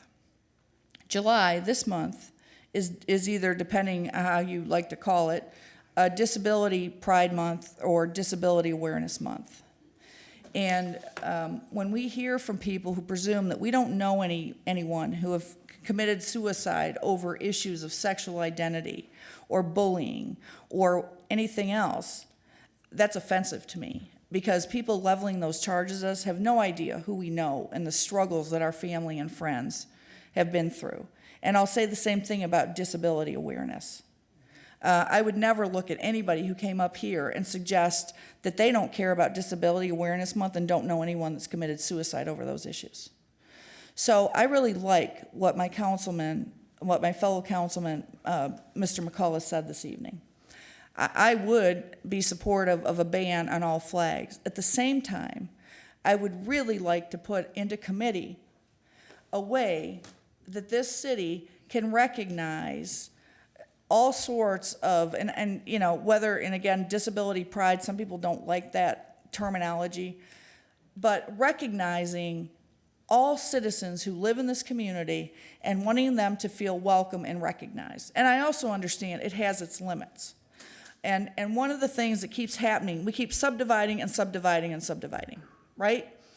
It's not that you're a certain sexual orientation and we can understand and be accepting and love you, then we have to acknowledge all these other subcategories. It's like if you're a female, you can't just recognize and say women are great. You have to then call out all the ways that you need to be recognized and special. So we've got to apply common sense to this. But I do think, you know, the same as whether you are a Christian, whether you are a Muslim, whether you're Jewish, whether you're agnostic, right? Mm-hmm. We want everybody to be welcome in this community. And I do think it's very, very appropriate, and this is very different from putting the subject of human relations into a committee for a nebulous discussion. I do think it's very, very appropriate to put in committee the discussion of how, as a community, we take some opportunities to recognize the different groups we have in this community and ensure that they all feel welcome, that they all know that our number one priority is protecting and ensuring the safety of everyone in this community and that everyone here feels welcome. So, thank you. Thank you, Mr. Chair. Thank you, Ms. McIntyre. Any other direction from the council? Any other comments from the council? Ms. Toy. Thank you so much, Mr. President. This has been an interesting meeting, you know, we're the check and balance to the city with the administration, the council. You know, we do budgets, we listen to residents, we do a whole lot of things. We also could have, as we direct these various kinds of direction for this whole crazy flag thing, we also could have something from the floor. So don't think that these would be the only direction just because the attorney prepares them. Any council person can bring up anything at any meeting at any time. So all is not lost in that regard. We've done not a lot of study on this issue, and it seems that at least the kinds of emails and the kinds of calls that I'm getting, people are very concerned about it for one reason or the other. And the timing, I think they were more concerned about as well, which I think Councilman Barr explained that very well, where he was coming from. There's no simple answers, but yet we are all Americans, so there's an American flag. There's a state of Michigan flag, which we all take an oath of office to, and I said this on the 11th. If you'll go back and review that tape, you'll see the discussion of that evening. And then we have our Livonia flag. We've got to look at the fact that how do I determine, as some have said, that perhaps autism is more important than this venue of things, or human trafficking is more important than these other things, or my business will get a flag and put it up. This is the kinds of things we deal with as policymakers. So don't get upset with all of us, because we all have different opinions on various things. And the problem is, this hasn't been studied. And we were told one thing, and then it got changed. So we were under another type of impression as we were doing it. When I served in Lansing, you wouldn't want to deal with some of the stuff that was up there. They do banners all over the state capitol. They do motorcycles on the front lawn. I mean, people have the right to come out and voice their opinion. Is the flag an appropriate place for that to happen? I would tell you that I truly, in hearing a lot of the arguments and doing a lot of the reading on this in the last week, that where we really need to be is looking at 3 flags on taxpayer property, and let it go, everyone. Let's look at the American flag, the state flag, and the city flag. Let's determine there. Let's move on, and as time progresses, let's see other things. If you want to go to the committee of the whole that's been suggested, fine. But short of that, I would conclude that I'm not going to sit up here and decide who's the winner and who's the loser on the flag end of things. This gets to be a little crazy. And it's just unfortunate this whole issue maybe had a purpose to come up, but by the same token, it's put us all in a funny kind of position. And, you know, I accept the duty of a council person and as a legislator, but by the same token, I'm responsible and take an oath of office for the health, safety, and welfare of this community. And so that would be my opinion on it at this moment. And I think some of that's been offered. I'm not real sure. I'm gonna have to study it when law prepares it. And if I wanna offer something a little different, I may just do that. You know what I mean? So, because I wanna keep it very simple, because I think the more confusion we add to it, the more it's not gonna be clear. And we appreciate all groups. I just don't want to be the pick of the winners and the losers in this community. Healthcare workers, my God, look at what they've done. I'm sure they have, you know, the medical association has flags. Do we not let them put up theirs? I don't know. Anyhow, enough of me. Thank you so much for listening at this point. Did you offer a resolution? No, God, no, not right now. No. We can never have enough of you, Yeah, Vice I President know. Toy. Okay. So at this time, I'm going to open up audience communication on this. But let me explain some things first. You can start to walk, just please listen. This will be easier. We've obviously heard some comments in regards to this earlier tonight at the regular meeting. You've heard the council speak about this. We've heard a lot of you speak about this earlier tonight. It's obviously that people care a lot in regards to the outcome of this. I, as sitting up here, having to be the one who calls on people and whatnot, I really appreciate that our dialogue has been civil and respectful. I would ask you to continue that, please. Please direct all of your comments to me as the chair of the meeting. That is appropriate. Look where you want, but please direct the comments to me. It's my job to take the comments. You all have 2 minutes to address this item. Ms. McIntyre, as the parliamentarian of the council, she will be keeping time. I will ask her again to notify the speakers, the commenters from the audience when there is 30 seconds remaining, and again when the time is up. When time is up, I really am not afforded the opportunity to let you continue. I need you to stop promptly so we can move on to your other comments. It's not what you're saying, it's not any opinion, but it's rather what the council has to do. Mr. Bernier? Mr. President, just so we're clear, the clerk and myself, there are only two resolutions. The resolution that was originally drafted was never offered. Mr. President, I'll just clarify. Yes, after the discussion tonight, the feedback that we've gotten, I support what Councilman Donovic has offered.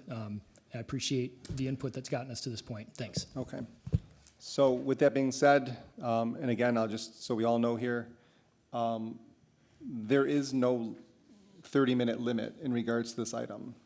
With that being said, I would ask you all, as best as you can, to not be repetitive, be thoughtful, but we don't need to hear the same thing 1,000 times, okay? Does that make sense?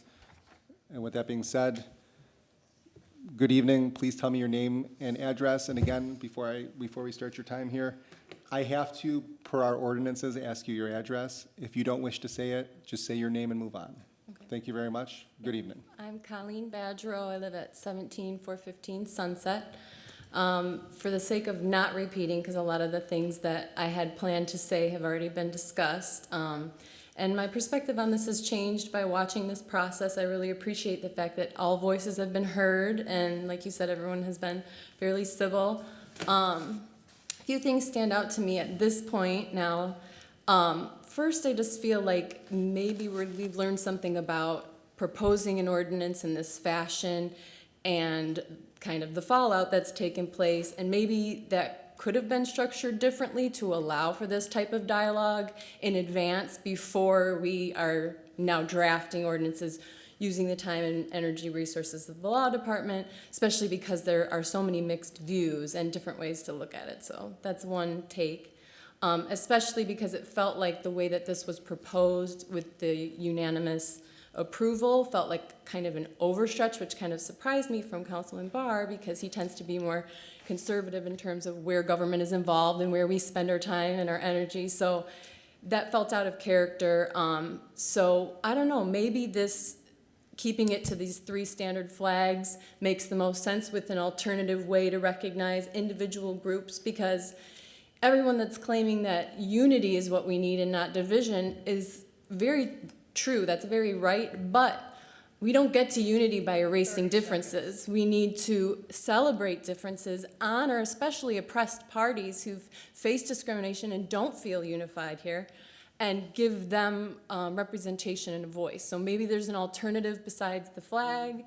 I don't think having public safety and military flags is necessarily representative of everyone if we're adding that on top of the big 3, because people have different views of that, if that's an argument against. You've hit your 2 minutes. Thank you very much. Okay, thank you.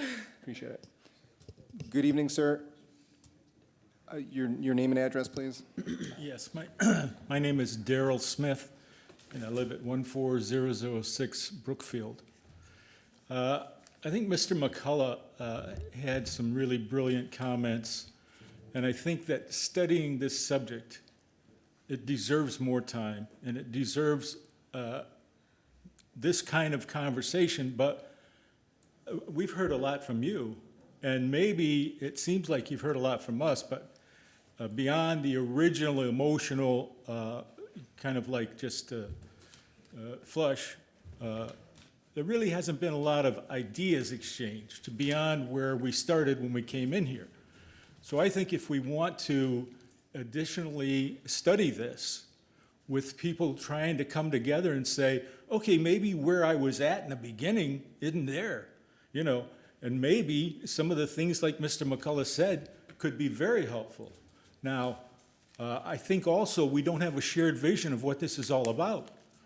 In other words, the marginalized community of the LGBT, I don't think a lot of people have a shared vision of what that's all about. You know, my vision is these are people that are an at-risk community that have been murdered in the past, that have been abused by every aspect of government and society.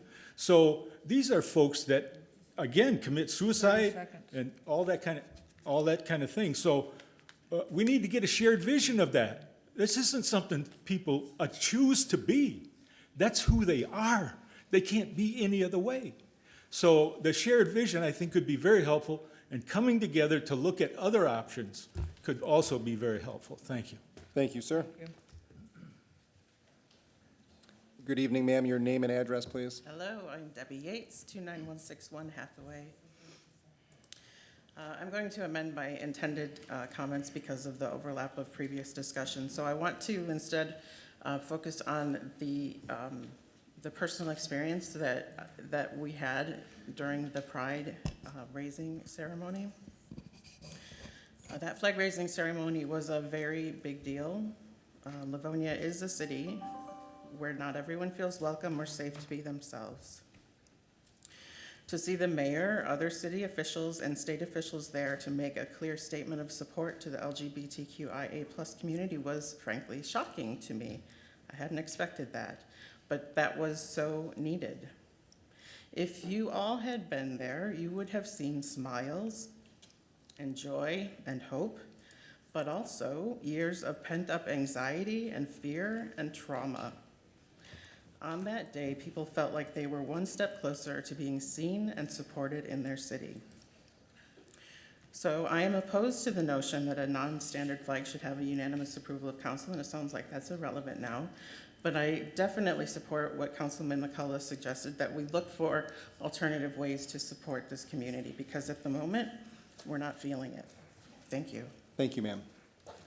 We're going to go to this side of the room. Good evening. Your name and address, please. Good evening, Stephanie Farkas, 14446 Ramblewood. I'm going to try to limit any sort of repetitive comments from earlier, but I would like to voice my support for the proposal from Mr. McCullough in terms of sending this to the Committee of the Whole for additional study. I do think it is an issue worthy of this body's time and worthy of further study. And the proposal that Mr. McCullough has resolved, I think limits some of the concerns based on the United States Supreme Court decision. It having a community flagpole that limits the official adoption of government speech, and I think it is a very open and very, I'm blanking on the word, thoughtful proposal in order to get various opinions on this opinion and make sure various groups and individuals are heard and represented in the community and feel validated by this body and our residents in the city in general. And I think it's a very important issue that residents feel safe and residents feel welcome. And I think that proposal would help accomplish that goal. Thank you. Thank you very much. Back to this side of the room. Your name and address, sir. Hi, my name is John Hillers. I also would like to support Councilman McCullough's proposal. I have a hard time believing Mr. Barr's timing on this. The fact that it was introduced only after the pride flag. You can say, well, hey, I had this thought a long time ago, but it was still introduced only after the pride flag. And the fact that now, after the pride flag, you're going to say, okay, that's it, no more flags, is still it's still pretty gross. The idea of saying LGBTQ people are welcome and safe in Livonia is so offensive to you that you are going to just say, okay, that's it, no more ceremonies from here on out, if at least that would get rid of the Columbus Day ceremony, which that would at least be a good result of it. But it's still a slap in the face to the LGBTQ community to say your flag being flown for one day is so horrible to us that we're going to change the rules and change a decades-long tradition is, like I said, it's a slap in the face, and it's just gross. Thank you, sir. We'll move to this side. Good evening. Your name and address, please. Name is Dennis Rodolfi. Address is 9830 Auburndale. First time I moved into Livonia was 1978. I've had 3 homes in Livonia, so I've been here. I'm not a newbie. I was also in the military a long time ago. And in that service, I learned to respect the flag. And that's something that I still hold dear. I loved this country then, I love this country now. That flag means something. It means something to me, I'll tell you that. When I hear these people telling me, it's just a flag, it's just a flag, I'm sorry, you've insulted me. You've insulted my country.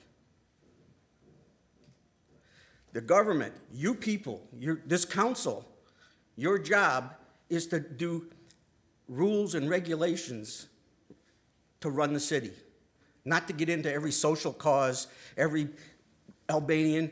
Oh, here, my parents, both of them born in Italy, but if I saw the Italian flag flying over there, I wouldn't be happy. This is a government job. This is a government.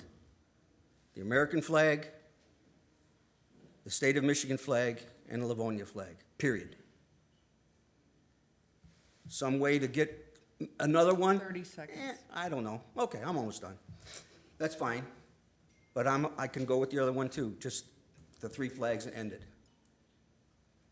If you want to do social stuff to tell people they care, that's another motion, another time. I think it was Toy that said, let's just get it done, let's just boom and move on. I think that's a good alternative, a good compromise. I'm finished. Thank you, sir. Thank you. Good evening, your name and address, please. Yeah, it's Bob Zuner. I previously stated my address. Yeah, I definitely do not support Brandon's motion at this time. I feel we need to stick to the current motion. 3 flags, city property, taxpayers' dollars. I'm also a veteran. I fought against in some opportunities for flags. We wouldn't be able to fly some of these flags people want to fly in some combat things we were involved with.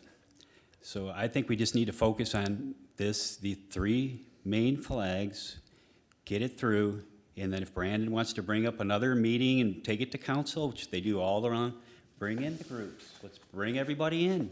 Let's bring it to council, but we need to close this out now, and we need to stick to the policy and eliminate lawsuits and stick to the 3 flags. Thank you. Thank you, sir. Excuse me.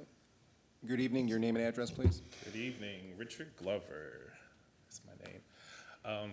I just wanted to kind of get up and say a couple things. I'm actually the chair of the Human Relations Commission, and I wasn't going to say anything today, but Councilwoman McIntyre brought it up, so I just want to kind of give a little bit of color to some of what happened in the background that you may not have been aware of. So I think one thing that I kind of want to point out, as the chair of the commission, I've seen a lot. I've definitely heard a lot of people come into our meetings or send me emails and say things to me that's been like, wow, yeah, I see both sides of the spectrum. I think it's very important to say that. I know you guys probably get that probably at a much larger scale than even me. So being here tonight has helped me hear some things and look at things a little differently, but I still keep the people at heart. And having the people at heart means the totality of people. So what is a little disheartening is that there's a bit of a desire to rush through this. Let's get through this. Let's move on to something different. Well, you see you have people who are concerned about it one way or another. So I think it's important for us to give a lot of attention to it because people care about it. In addition to that, the councilwoman made it who said it? I can't remember. Look at my notes. I've been taking notes and deleting stuff, trying to be succinct here. One person made the decision, but now we're going to potentially flip-flop to where it's going to be still one person making a decision if we have the unanimous vote, because we give a lot of power back to you guys. So be careful with that. In addition, I want to say that when a lot of emails that went around, I was copied on them as well. And I don't generally 30 seconds. Thank you. I don't generally speak until I have to speak. And so at said time, I did write the mayor separately when she said her thing, like, hey, just so you know, this is not the division that you've kind of given us as the Human Relations Commission relative to how we support the people at large or whatnot. And so I sent her a very candid email, and she did what she did after that to make a decision, and again, talking to other people. I guess the main thing I want you guys to kind of consider is that this is not something really, really quickly that we're going to kind of get through. I think, Councilwoman Toy You've hit your alluded to time. it, and Thank you, sir. thank you so much. You get where I'm going. Thank you. Good evening, ma'am. Your name and address, please. My name is Audrey Rogers, and I'm a Livonia resident. And I have just a few questions for people to think about, especially our council members. Is it hate not to raise a special interest flag? If so, then the city hates much. And if so, How would the city remedy that hate? Is the answer to raise every special interest flag? I believe this is a slippery slope and will lead to much unnecessary offense and greater division. If there is deemed a section of the city where people can raise their flags, who gets to decide which ones are approved? What will the criteria be that will create less division and not more? Thanks. Thank you, ma'am. Good evening. Your name and address, please. Hi, my name's Denise Collins Robinson, and I'd rather not give my address. I've been in Livonia, my family, since the late 50s, so been a long, long time. I've been going away to college, so I've been a long time Livonia resident. And I heard your description of how your concern in one way was, I think was your number 2 point, that the mayor as one person had made the decision to flip that, and so you didn't feel that was appropriate. So the one issue for me is, if you're going to have a unanimous vote, one person will make the decision on this flag issue. So it's the same thing that you're disagreeing with about what the mayor did. To me, that sounds like what you're saying, or that sounds like what you said. One person could decide, and you disagreed with that. Please direct Now your comments to me. Oh, I'm sorry. So one person can decide to shut this issue down. And I do agree with some of your input on this. Whether it's a flag that represents the diversity in our city or not, like I said, I've grown up in Livonia, went to Bentley High School. I don't know if you've heard the 3% view of Livonia, but we were a very white community, and there was no diversity when I graduated from Bentley, nothing in 850 students. We have become much more diverse, which I think is wonderful, and I think we need to honor that. And a unanimous vote doesn't, I can guess who would vote for what, even if we did a majority rule, democratic way. But I think if you're not going to let our city be represented in some ways by flags, then we need to figure out how else you're going to do it. How are we going to honor the growing diversity and the wonderful diversity in our city if we're not going to do it by a flag on a flagpole? And there could be a variety of ways, but I'm asking you to think about how are you going to do that, because it's important. Okay? Thank you, ma'am. Good evening. Your name and address, please. Marie, I prefer not to say my address. I just wanted to speak to what Vice President Toy said about kind of where does it end. I've heard a lot of people talk about the LGBT community and the discrimination that they've experienced and a lot of the abuses that they have felt in the neglect. But again, where does it end, I think is what you said. Where does it end? Because if we tried to give a flag to every group that has ever felt discriminated against, we would be giving flags to almost everybody. I, as a Catholic, have felt extremely discriminated against. Our churches are being vandalized. Our churches are being burned. Our priests are being attacked. Right? I walk down the street, and if somebody sees a crucifix, they might, scream some slur at me. I don't feel comfortable going into certain neighborhoods if they know. So, can I have a flag? Would it be okay to raise the Sacred Heart of Jesus flag during the month of June? I highly doubt that anyone would be in favor of that. So what I'm saying is, where does it end? Everybody has discrimination, has an identity that has been discriminated against. We can't represent every single one, because if you're going to be inclusive to some, you're going to be exclusive to others. So I think, hands down, the 3 flags is going to be the most inclusive for everyone. And in your own private property, your own private 30 business. seconds. Thanks. Feel free, raise whatever flag, represent whatever identity you want to. But that's not the place for city government. Thank you. Thank you. Good evening. Your name and address, please. Thank you. My name is Bill Schmidt, 29688 McIntyre. When I was in college, my suite mate put a shotgun in his mouth. He was a gay guy, and he'd faced a lifetime of ridicule. A lifetime of ridicule. And, I think of him often because I probably was not very amenable to who he was. To this day, his parents suffer from the decisions that he made, but it was also the decisions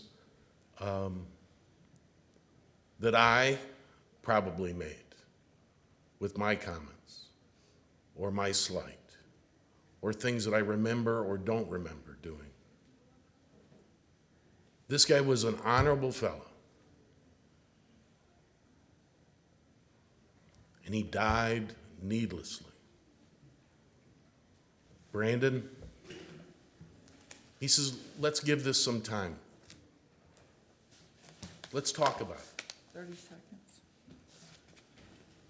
Let's make sure that everyone's opinion is heard. I don't think that is extreme.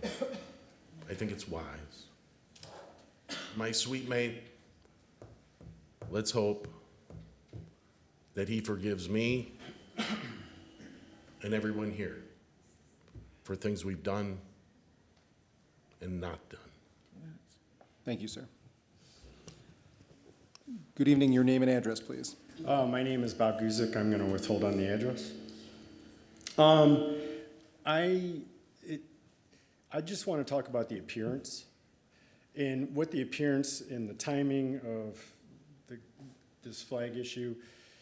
It certainly appears that it's based in homophobia and bigotry. And I know people may say not, but you know, the timing appearance and then what everybody, you know, all the sides. I mean, I hate talking public. I was a board member at my church once. Oh my gosh, I had to get up there one Sunday out of the whole year, and I melted down, and the ministers in the back of my head, you know, telling me, you know, donuts after service. You know, I mean, it was ridiculous. But I've been a Livonia resident for 54 years. I'm 58, 55 years maybe, and I want Livonia to appear like what was on picture windows back when I was a kid, open hands. Remember that? Do people my age, do they remember that? Helping Hands, it was called Helping Hands. I asked my mom, what the hell was Helping Hands? I didn't probably use hell, but. And what I would equate that to now is an ally. I want Livonia to be an ally community. Not somebody who appears to be bigoted and homophobic, because that's what it appears. Thank you. Thank you, sir. So at this time, yeah, let's see. Do we have any other comments? Okay, if anybody else would like to speak, I'd ask you to line up behind if you're able to, so that we can move promptly from one person to another. The floor is yours. Good evening. Your name and address, please. Hi, still Alex King. Just real quick. I don't think disallowing flags is saying that Livonia is unwelcoming. And if you proceed with the proposal to only allow the 3 flags, which of course you already know I'm in support of, there are other ways that we can come together as a community to show inclusivity. A few years ago, there was a BLM rally out here on the steps. Right. I think there was a Back the Blue rally out here on the steps. There's nothing saying that you cannot show community support. I don't know that it's necessary for us to have our individual flags flying. I think as a community, we can have these rallies. We do it for all of our causes. We do it to show that's why we show support, how we show support, by coming together with like-minded people. And I understand the need. It feels good to be able to see your banner. I understand that, but I do think that we could take the route of just showing community support through rallies. Just wanted to suggest that. Thank you. Thank you, ma'am. She was up there first. Go ahead. All right. Sir, your name and address, please. My name is Kellen Winslow. I just have one quick thought. I think that everything that everybody is saying about being inclusive and having to not exclude people and having to have their flags up so everyone can feel included and represented also works in reverse. Having your flag up that supports something that you believe makes me feel excluded, not having my flag up. And then it just piles on and on and on. And I think that just the easiest way to solve this problem and to save the time and the money from the city government is to only allow the country, state, and city flags to be flown on government property. And I'm not opposed to having anything in the community to show support for other people's individual causes. That is their right as Americans to support the causes that they want to support. But the government cannot exclude me from supporting my causes and support something that is an opinion of certain persons. And I think that the only way to secure the government in doing so is to only have the 3 flags flying on government property. Thank you. Thank you. Hi. Good evening. Your name? My name is Donna Blowett.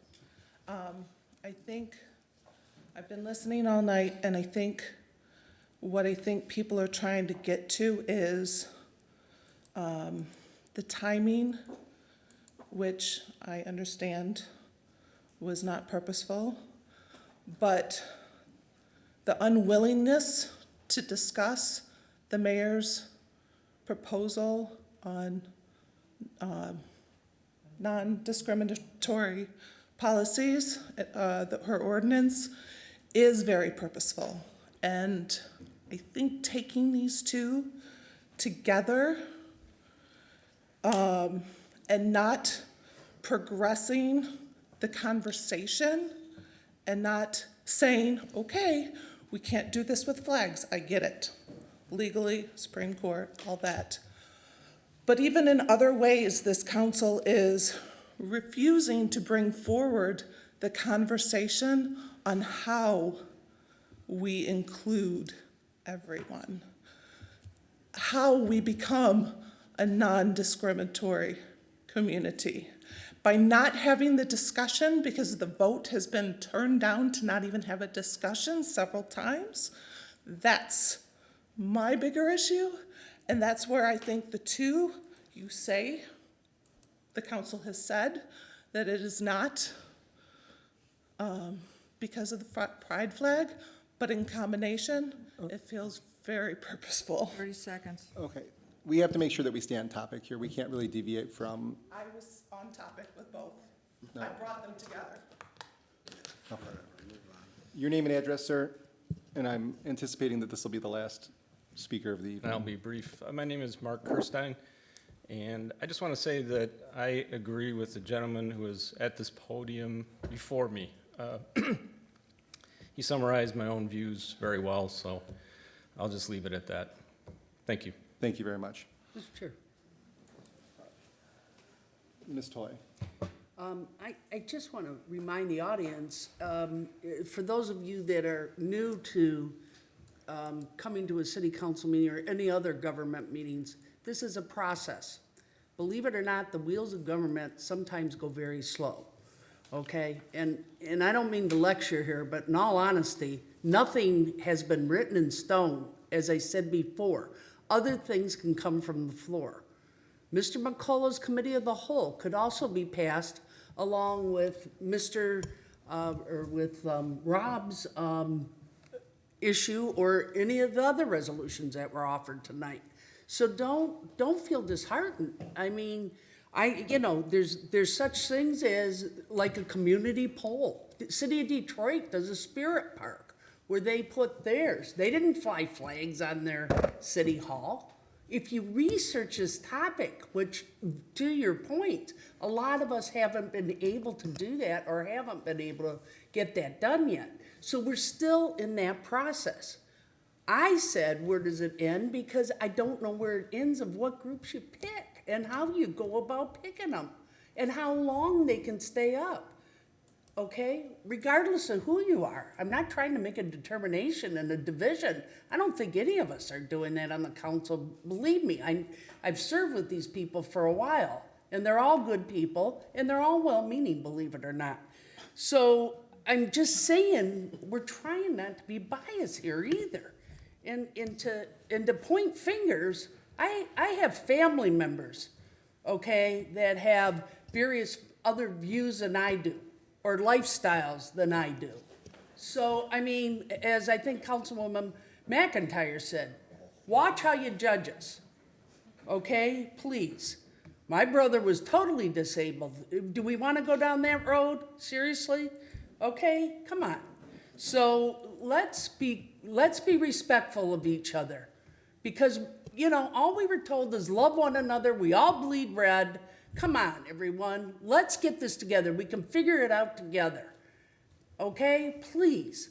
We're all open to it. We all want to do that. We even offered committee of the whole on the 11th, and we weren't ready for that. I was discouraged then on that. But this council has now studied a bit more, heard your input. That's why we tell you to write. Well, we used to tell you to write, not anymore. Now we email. Email your elected official, so that they hear you, so that they want to know your views, so they can encapsulate it. But we've got to get some kind of policy in place, at least somewhere, so that others don't feel like, well, you know, if they did it for one, they can do it for me. I have been raising, okay, this is deep, dark secret. I have been raising the Italian-American flag in this community for the last 25 years when Ed McNamara was here. He's the one that started that, believe it or not, okay? So, am I gonna cry over not doing the Italian-American flag? Don't tell my fellow Italians, but yes, I'm not real happy about it, but if I have to give that up, that's fine. And I empathize with the timing of this. I get it, guys that are talking about that. But by the same token, everyone, let's work together and not apart, okay? Please, let's do that. We're Livonians, we're tough. We can do it. Mr. Barr. Thank you. I will be brief, but there were a few things just a few quick points. First of all, Ms. Badgerow, I just wanted to address one of the points you brought up. You mentioned, I don't want to put words in your mouth, but the public safety and military flags, I think you questioned whether that was necessary. A couple of us actually had that discussion. The reason why I ultimately think that that's good to include is for places like Knee Hazel Park, which are for that purpose. The way the ordinance is written, I think they need to be included for that. But I just want you to know I heard that. That's something that we've talked about, so I want to acknowledge that. Second thing, won't belabor this, but there's one data point that, as Councilwoman McIntyre said, I mean, you're going to have to take my word or not. I can't make you believe me as far as the timing of this. But one data point that I just want to emphasize, because a few people brought it up here, as Councilman Donovic said, it was June 23rd that the policy switched, which heightened the sense of urgency to do this.